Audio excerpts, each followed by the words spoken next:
The wind dragged across the empty marina like a warning whispered through metal, cold, sharp, and heavy with something unspoken. The broken remains of the yacht still floated in the dark water like the bones of a creature that had been hunted, torn apart, and left as a message. The harbor lights flickered against the surface, casting fractured reflections that looked more like ghosts rising from the waves than glimmers of life. Everything about the night felt staged, as if the world itself held its breath, waiting for what would come next. A thin mist clung to the docks, coiling around the jagged planks left behind after the demolition crew had finished their work. It lingered, drifting in spirals, pooling around the shattered hull, a silent witness to an act done without hesitation, without mercy. Each ripple across the black water carried the weight of a decision that had been made long before sunrise, a decision sharpened by prejudice and arrogance. The eerie stillness of the marina was not silence but suffocation, created by the sudden erasure of something that had once been a symbol of peace, escape, and belonging. Beneath the surface, fragments of polished wood and steel drifted downward, vanishing into the sandy bottom like memories being drowned. Every sinking piece felt like a stolen truth, an erasure meant to be permanent, a removal meant to leave the owner with nothing but emptiness. The marina, once a sanctuary of calm tides, had become an execution ground. Not for a boat, but for a boundary someone else believed they had the right to control. Above, at the far end of the pier where the shadows were thickest, the HOA's freshly posted sign glowed under a failing light. Its bold red letters cut through the darkness with a chilling certainty. Unauthorized. Illegal. Violating. Words chosen with purpose. Words intended to create fear and obedience. Words weaponized by people who believed their rules were larger than truth, larger than fairness, larger than the person they targeted. The quiet water carried with it an uncomfortable truth. This was not an accident of misunderstanding or policy. It was deliberate. A statement carved into destruction. A punishment rooted in something far older and far uglier than community guidelines. The rubble of the yacht was not just debris. It was the evidence of a line crossed, of prejudice masked behind bureaucratic language, of resentment wrapped in authority. And yet, beneath this darkness, beneath the shock of twisted beams and shattered decks, there was something stronger rising, something the HOA had never anticipated. A presence. A power. An ownership deeper than any of them could imagine. The quiet that hovered over the marina was not submission.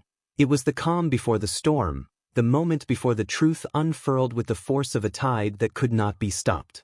In the distance, the horizon smoldered with the faint glow of the coming dawn, casting a thin band of red across the water like a warning line drawn by nature itself. The night was no longer just a backdrop. It was a silent judge, watching the consequences edge closer. Because the people responsible had no idea what their actions had awakened. No idea that the one they targeted held control over something far greater than the slip where the yacht once rested. No idea that the storm was already building, preparing to sweep the marina clean of arrogance, ignorance, and the false power they clung to. What they destroyed tonight would be the reason everything they relied on would collapse tomorrow. Hit subscribe. Watch till the end. The marina had always been a refuge, a place where the water whispered secrets only the patient could hear. Its docks stretched like slender arms into the bay, each pier lined with polished wood that smelled faintly of salt and varnish. It was here, amid the gentle sway of tides and the constant hum of distant engines, that the protagonist, let's call him the owner, found a measure of peace. Not the kind purchased by wealth, but the kind carved from years of patience, vision, and careful planning. Every slip, every mooring, had been earned. Yet the serenity he cultivated felt increasingly fragile under the ever-watchful gaze of the HOA. The HOA, Homeowners Association, was more than an administrative body. It was a cage disguised as civility. Its members were self-appointed arbiters of taste and authority, cloaking bias in bylaws and ordinances. Their influence crept quietly at first, subtle pressures masked by polite suggestions, until lines of control became walls, invisible yet impossible to escape. The owner had noticed early warnings, the casual glances at his darker skin, the quiet questioning of his credentials, the unspoken disbelief at his ownership of a property that dwarfed theirs in scale and influence. But they had underestimated the depth of his reach, the quiet power that came not from confrontation but from understanding the very foundation upon which the entire marina rested. The yacht, once a gleaming symbol of accomplishment and respite, was more than wood, metal, and sails. It was the culmination of years spent navigating not just oceans, but systemic obstacles. Its deck had borne witness to victories, solitary reflections, and a sense of belonging that was rare in a world constantly reminding him that he was always the outsider.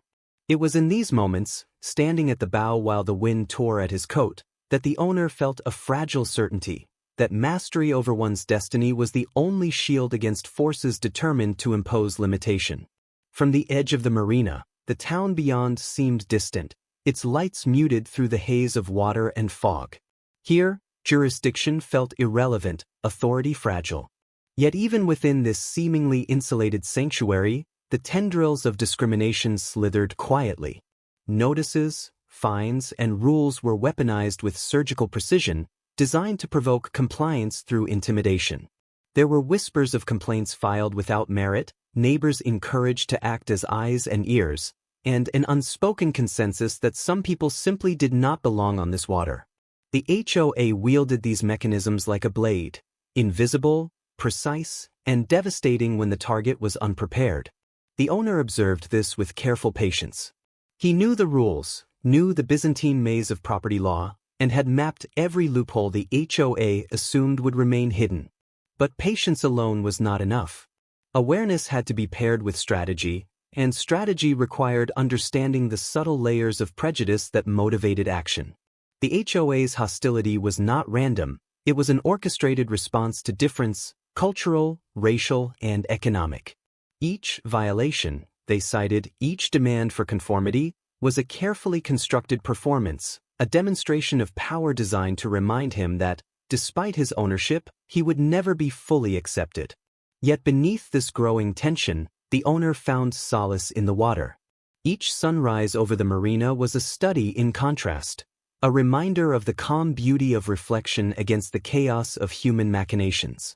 The yacht had become a symbol, not just of wealth, but of resilience, a floating testament to the ability to thrive amid hostility. Every plank, every polished fixture, was a fragment of triumph carved from meticulous care. And in the quiet of early morning, when the world had not yet woken to judgment and gossip, the marina was his alone, a canvas for patience and foresight. It was within this fragile equilibrium that the first unmistakable signs of impending disaster appeared. Notices arrived at the dock, unsigned but official, alleging unauthorized mooring, violations of obscure regulations, and a litany of procedural offenses. The language was formal, cold, and impersonal, yet the intent was unmistakable: to intimidate, to provoke, to unsettle. The owner read each line with a steady mind, recognizing the pattern of targeted harassment. It was not merely about rules, it was about control, a demonstration that those who wielded authority would bend it to reinforce bias. The message was clear: the water, the marina, even the yacht itself, were not free from scrutiny. Ownership, no matter how absolute on paper, could be challenged with the right combination of bureaucracy and prejudice. As days turned into weeks, the tension grew. Observations from neighbors, surveillance from HOA-appointed monitors, and sporadic, arbitrary inspections became routine. The subtle insinuations escalated, comments about appropriateness, veiled critiques of his management style, and the occasional rumor, whispered in the shadow of pier lights, all contributed to a mounting sense of unease. Every move the owner made was scrutinized, every decision second-guessed, yet he responded with the same measured patience that had carried him this far. He knew the power he held, hidden, procedural, undeniable, and he understood that the storm approaching was not yet aware of the force it was about to awaken. The water, constant and indifferent, reflected the growing tension. Ripples disturbed by the gentle sway of other boats seemed almost intentional, like silent signals from a world untouched by prejudice. And in this mirrored surface, the owner found clarity. Ownership of the marina was more than possession. It was leverage, influence, and control over a realm the HOA had assumed they could dominate. But leverage without timing was powerless. The owner would wait. The world had miscalculated. Their demolition, their threats, their orchestrated harassment, they had not realized they were stepping into a trap they could not escape. And the night would come when all their assumptions, all their carefully constructed authority, would crumble against the weight of preparation and foresight. The sun sank low over the marina, casting long, trembling shadows across the water. Every surface reflected a distorted version of reality, a fractured mirror of calm hiding the storm brewing beneath. The owner moved silently along the docks, tracing the lines of his domain, each step measured, deliberate. He observed the subtle changes, the creaking of newly installed locks, the faint scratch of rubber against metal, the unfamiliar markings on pilings that had been untouched for years. Each sign carried intention, an invisible hand shaping a narrative he was determined to unravel. The HOA had escalated their efforts. Notices had multiplied, each one more absurd, more aggressive than the last, claiming obscure violations and threatening fines designed to unsettle. But the owner saw through the veil. This was not enforcement. It was intimidation, a calculated assault on autonomy. The choice of language, the timing of deliveries, even the insistence on procedure over dialogue, all revealed an underlying assumption, that he could be cowed, that the veneer of authority could replace truth. But the marina was more than a collection of slips and piers. It was a testament to foresight and knowledge of every contract, every statute, every loophole they had assumed would remain hidden. Late one night, he found them again, figures moving along the docks with a purpose too precise to be accidental.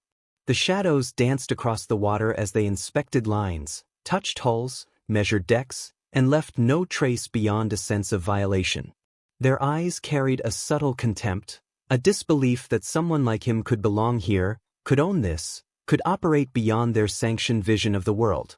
The act was silent, but its meaning was clear. Ownership alone did not guarantee safety, and authority could be wielded as a weapon when prejudice dictated its aim. The tension rippled outward. Neighbors once friendly now avoided his gaze, some offering faint smiles that did not reach their eyes, others whispering words carried by wind and rumor. The owner knew the HOA's influence reached far beyond the docks themselves, shaping perception, twisting narratives, and painting him as an interloper. Each day became a study in patience, observation, and countermeasures. He documented every interaction, every notice, every subtle threat. Every moment of scrutiny fed into a growing archive, a meticulous map of prejudice designed to be revealed when the time was right. The water, once his sanctuary, now mirrored the unrest. Every wave seemed sharper, every current colder, as if the bay itself sensed the imbalance imposed by human folly. Night after night, the marina became a theater of tension, the flicker of lights and creak of wood signaling unseen observers.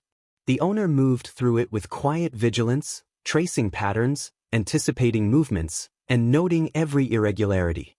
The unfairness was palpable. The yacht he had built, maintained, and cherished became the center of a conflict rooted not in law but in the biases of those who assumed dominance.